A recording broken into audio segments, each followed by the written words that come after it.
For every beloved Titan in the Skibidi fandom, there's also one who is literally hated by everyone. In this video, we'll be talking about the most loved and also the most hated Titans across the entire Skibidi toilet fandom, starting with one of Dom's series' most controversial and cunning figures, C-Pen. Despite how loved and welcome the pencil race was in the series, it's actually hard to believe one of their top figures could be this hated C-Pen, although in the beginning appeared to be one of those cool guys who just wanted to play along with the Alliance and help stop the Gman apocalypse in the series, but everyone would soon learn about how evil and cunning he is amongst his fellow pencils. In episode 34, after claiming to have founded the Skibidis' secret shelter, we saw him lead some members of the pencil race and the photo cameraman to invade the camp of the last humans on Earth, and following a false claim of not having human existence data in his system, and also to avoid any probable threat in the future, he eliminated all the humans immediately, except for Bethany, who managed to survive. Beside this, another thing that makes this guy so super annoying to fans was his way of switching sides. Yeah, C-Pen has been a full-time traitor all his life. Later in the series, we get to learn that he's been secretly working with Alpha's master all along, and not just the Alliance. But everything gets really crazy about him the moment he was made to take over the Counter Titan's body, going head-to-head with the Alliance Titans like the Clock Titan and the Pencil Woman. Honestly, speaking of evil, C-Pen has a whole lot of records for that, and I bet no one would ever forget how he brutally ended the life of the photo cameraman,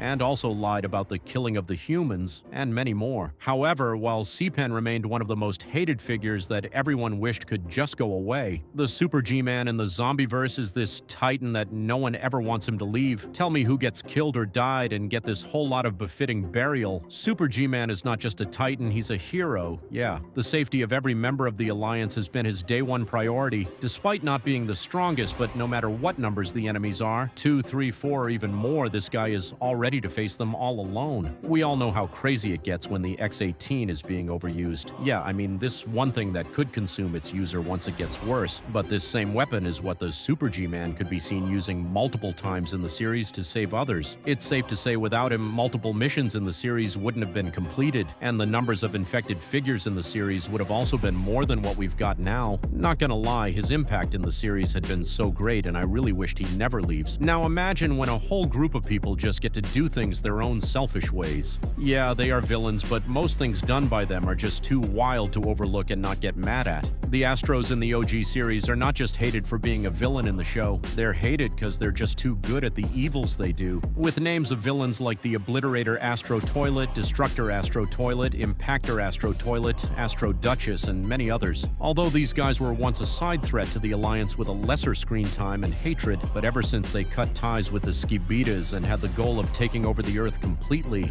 we could all admit having the Skibidis as enemies is very much better than them. They got one of the most wildest human torture or killing in the series, and their evolution had really brought a lot of bad days to the Titans, especially the TV Titan. But reverse would completely be the case when you get to talk about the Trio Alliance Titans in Dom's series. Unlike every other Trio Alliance Titans across the fandom, these guys have been fan favorites under all conditions. I mean, who are we to talk about? Is it the Speaker Titan who's got the sound wave and guitar instrument to show off in battles when things go south, or the Camera Titan who takes the battle to a completely different level when he goes all rage mode? The TV Daddy must just certainly be your favorite in one way or the other, cause why not? Their unique and beautiful designs is also one thing to talk about, and their battles and fighting styles in the series had been one of the bests. But inside the same series, we got all of this love Titans from. What if I tell you there's someone right in there that's so wicked and hated by fans, and I want to believe you'll know who I'm talking about already. Now let me tell you, despite Sinister being from the Clock Race, his attitudes, records, and many more things had tarnished his image of being a good person or fan favorite. Ever since his emergence in the multiverse, the damages he had caused is more than what anyone could expect. As the first ever Clock Titan to have lived, Sinister is said to be more powerful than every other member of the Clock Race introduced so far, which already speaks volume of how threatening he is to the entire series at large. After his arousal in episode 41, in his fight against the Clock Titan,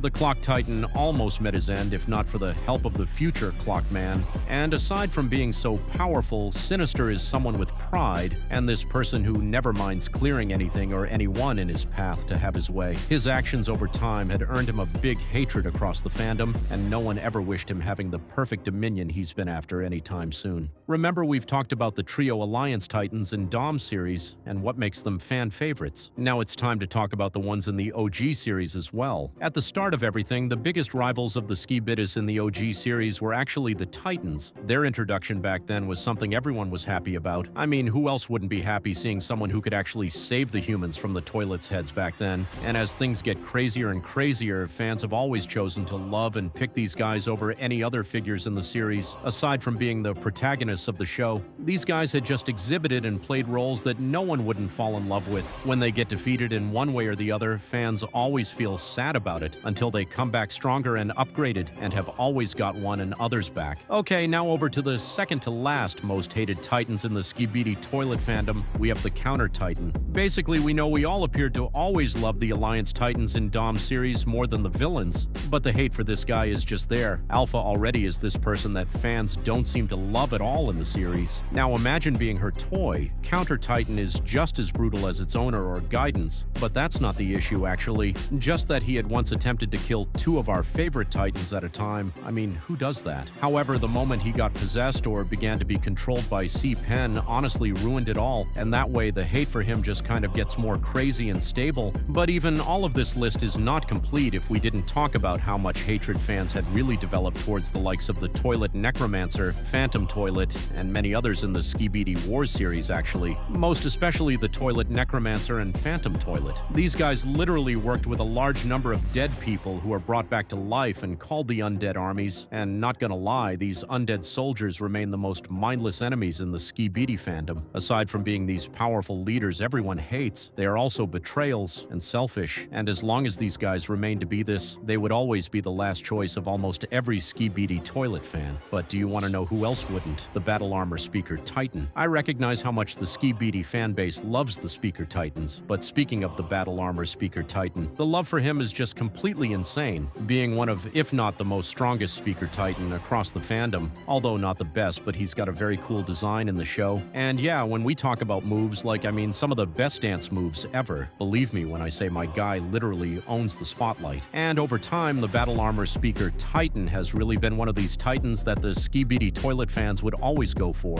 However, check out this video to know what would happen if the OG Jimmy replaced the Super G-Man in the Monster Up series. See ya.